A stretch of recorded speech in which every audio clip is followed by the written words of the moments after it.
moments in life that divide everything into before and after. I did not know it at the time, but the knock on my door that Tuesday night was one of those moments. It was almost midnight. I had my headphones on. I had been staring at the same blueprint for 3 hours without changing a single line.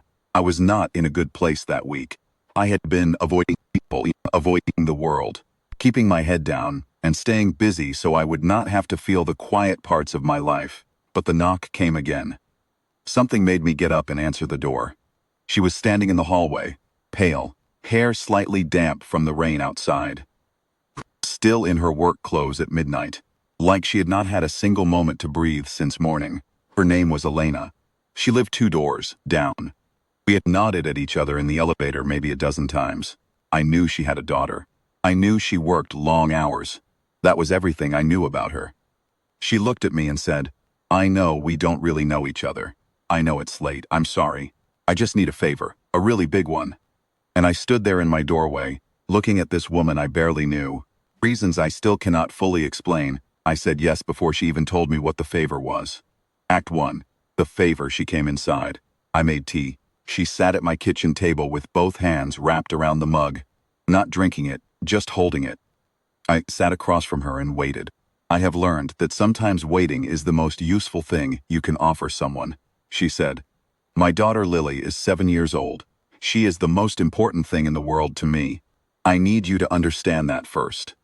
She set the mug down and continued, "I got some news from my doctor today. For the next few weeks, maybe longer, I am going to need help. Not a little help. Real help. Don't have anyone here. My parents are in Ohio. My sister has 3 kids of her own, and Lily's father has not been in the picture for 4 years." She said it plainly. No drama, just facts, laid out like a map of a life that had slowly been stripped of its support. "There is a procedure I need to schedule. It is outpatient, not as serious as it sounds, but I will need recovery time. During that time, I need someone to pick up Lily from school and be with her for a few hours each day. Someone she can trust, someone nearby." She looked at me. "I know it is a lot to ask of a stranger, but you are quiet, stable, and actually, Lily has mentioned you. That surprised me. She calls you the tall man who draws buildings. She says you look sad sometimes but kind." I asked her what the procedure was. She told me. I will not share the details because she shared them with me in confidence. I will say this. It was not nothing. It was the kind of news that changes your relationship with time. The kind that makes you realize how much of life we spend assuming tomorrow is guaranteed. I asked her one more question. "Why me? There must be someone you know better." She looked down at her hands. There was someone.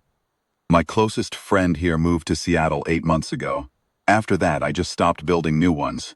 I kept telling myself I was too busy, that Lily and work were enough. Then she said quietly, "Think I was afraid? Isn't that strange? A grown woman, afraid of needing people." I looked at her for a long moment. I thought about my own apartment, my own headphones, my own blueprint I had been staring at for 3 hours without drawing a single line. Afraid of needing people, yeah. I understood that completely. I asked, "What time does Lily finish school?" 3:15. "I will be there." She left 20 minutes later. I washed the 2 mugs, turned off the lamp, and sat in the dark for a while. I thought, what did I just agree to? And underneath that, I thought something else. I thought, why does this feel like exactly the right thing? Act 2. Lily. The next afternoon, I stood outside Hillcrest Elementary like a man who had never once in his adult life stood outside an elementary school. I was holding a sign with Lily's name on it because she did not know my face well enough to recognize me in a crowd. A sea of children came streaming out the doors, backpacks, noise, pure energy. And then a small girl with braids and a bright yellow rain jacket stopped in front of me. She looked at the sign, she looked at me. She tilted her head. She said, "You're the tall man who draws buildings," I said. "That is actually what it says on my business cards," she said. "Doesn't say your real name." "Marcus. I'm Lily. Mom said you're going to make me snacks and help me with homework. That is the plan." She studied me for another moment with the completely honest examination that only a child can give you. Then she said, "Can you make pasta?" "Can make pasta. Good. Mom's pasta is fine, but she forgets the garlic." I did not forget the garlic. The first week was an education. Lily was 7 years old, going on 45. She had opinions about everything. She believed curved buildings were more honest than straight ones. She thought the ankylosaurus was extremely underrated among dinosaurs. She had strong feelings about the correct way to eat crackers, which was whole, broken, because it changes the flavor, Marcus. It just does. She did her homework at my kitchen table and I worked beside her. We did not talk much during that time, just two people sitting quietly, each doing their own work. It was oddly comfortable. It had been a long time since my apartment felt like a place someone else was also in. I had not realized how much I missed that. On the third day, Lily looked up from her cat work sheet and said, without any introduction, "My mom cries sometimes when she thinks I'm asleep." I said, "Yeah?" She says she's fine whenever I ask. But I know she's not. She went back to her worksheet. Then she said, "Do you think she's going to be okay?" I looked at this 7-year-old girl who was carrying a weight that no child should have to carry. She was asking the question she needed an adult to answer honestly. I thought carefully about what to say. "I think your mom is one of the strongest people I have met in a long time. And I think she is scared right now, just like you are. Being scared and being okay, those two things can exist at the same time." Lily thought about this. Like when I was scared on my first day of school but it turned out okay? Exactly like that. She gave a slow, serious nod. The kind that means a child has decided to believe you. "Okay," she said, and went back to her worksheet. I realized something that afternoon. Children do not want you to have all the answers. They just need to know that someone is in the room with them. Present, steady, unafraid. And the strange thing was this. Being steady for Lily made me steadier too. Like purpose, even borrowed purpose, holds a person upright. Elena was home by 7 most evenings, always tired, always grateful. We would exchange a few minutes at the door, a quick update on homework, what Lily had eaten, whether anything interesting had happened. Small daily exchanges, the building blocks of something. On the 9th day she asked if I wanted to stay for dinner. I almost said no. Old habit. Retreat. Do not build something you might have to watch come apart. But I remembered what she had said that first night. Afraid of needing people, I said. Sure, it was good pasta. She forgot the garlic. Lily caught my eye across the table and gave me a look of complete vindication. We ate and we talked. Actually talked. Not the polite elevator conversation of neighbors, but real conversation. About her work. About my architecture career that had quietly drifted away from the buildings I once drew with excitement. About what it means to love something, and then lose the thread of why you loved it. She asked about the blueprints on my table. I said, old project. I keep looking at it like I am going to fix it. But I think the truth is, I have not figured out what is actually wrong with it yet. She said quietly, sometimes things don't need to be fixed. Sometimes they just need time. I did not say anything to that. But I did not disagree either. Act 3. What was really asked? The procedure was scheduled for a Friday morning in the 3rd week. I took Lily to school. Elena went to the hospital. I worked until noon and then I could not work at all. I just sat. I waited. I told myself there was no reason to be anxious. It was routine. The doctor was experienced. Everything would be fine. But here is the thing about human beings. We do not always react to the reality in front of us.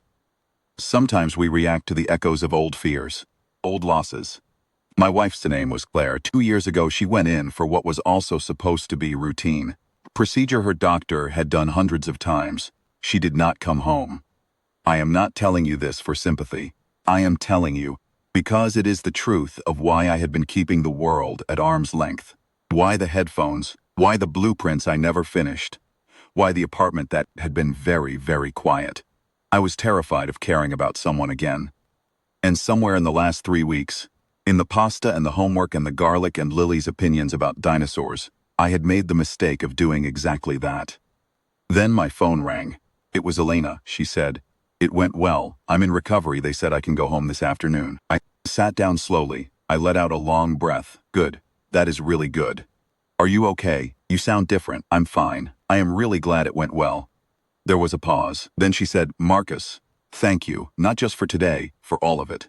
I said, you can thank me with proper pasta, with garlic. She laughed. A real laugh. Prized out of her. Deal. I sat in my apartment for a long time after that call, and I thought about the night she knocked on my door. about how she said she needed a favor. But here is what I have come to understand. She was not the only one. Act 4. Welcome home. Elena came home on a Sunday. I had cleaned the apartment. Lily had made a banner that said, "Welcome back, Mom," in 17 different colors, with a drawing she described as our family, herself, Elena, and a very tall stick figure labeled Marcos with a K. I did not correct the spelling. Elena stood in the doorway looking at the banner. She pressed her hand over her mouth for a moment. Lily said, absolutely beaming, "I drew you with your good coat on." Elena said in an unsteady voice, "You can see that, baby." She looked at me. You didn't have to do all this. Lily organized everything. I just provided the tape." Lily said firmly. "He also bought the markers and made soup. And he was going to put it all away before you got here because he was embarrassed, but I would not let him." Elena and I both started laughing at the same time. That evening we ate soup at Elena's kitchen table. Lily told us both, with complete seriousness, that she had decided the apartment building needed a rooftop garden, and that Marcus should design it, and that she would supervise. I looked at Elena across the table, and I thought about how she had knocked on my door and asked for a favor. She asked me to show up, that was all. She asked me to show up, and in showing up for her, for Lily, I had accidentally and quietly, without planning it at all, started showing up for myself again. It has been 4 months since that Tuesday night. Elena is recovering fully. Everything is ahead of her. Lily has decided she wants to be either an architect or a paleontologist. She has not ruled anything out. I finished the blueprint. Not by changing anything structural, just by finally understanding what the building was trying to be. Sometimes that is all it takes. A little time, and someone else in the room. I have thought a lot about why I said yes that night, before I even knew what the favor was. I think I said yes because somewhere underneath all the walls I had built, I knew. Whatever she was about to ask me, the real thing she was offering was a chance to be part of something again. To matter to someone, to have a reason to go somewhere, protect ourselves from loss, by keeping our distance, by keeping the headphones on, by letting the same blueprints sit unchanged on the table. But there is a cost to that. The cost is mornings that feel like nothing, evenings that echo, a life technically lived but not quite felt. She knocked on my door at night, and I think doors exist for exactly that reason, not just to keep the cold out, but so that someone can knock, and so that you can choose, even late, even scared, even carrying something heavy to answer. If this story reached you, if something in it felt familiar or honest, I would love to hear about it in the comments. Tell me about a time someone asked you for help, and it ended up helping you more than them. If you are new here, welcome. Subscribe if you want to hear more stories like this one. Until next time, open the door.